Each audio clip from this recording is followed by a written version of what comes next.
আমি এখন চিংড়ি মাছের ভর্তা বানাবো। চিংড়ি মাছগুলো ভালো করে টেলে নিলাম।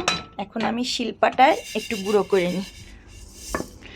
মাশাআল্লাহ, আমার যে শিলপাটা, কঠিন শিলপাটা, খুব ছোট।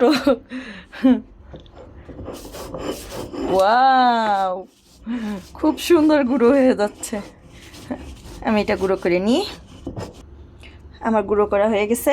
এখন আমি পেঁয়াজ রসুনটা এর সঙ্গে বাইটে নিই মিক্স করে। আমার বাটা হয়ে গেছে। এখন আমি একটু সরিষার তেল অ্যাড করি।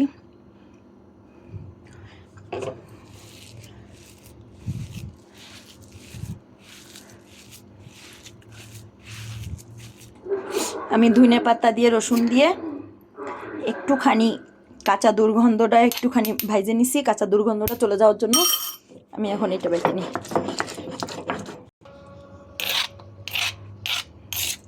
আমার ধনে পাতা বাটা হয়ে গেছে।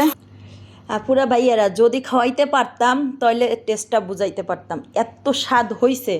আমার শুটকির মধ্যে ফেভারেট হচ্ছে চিংড়ি মাছের শুটকি।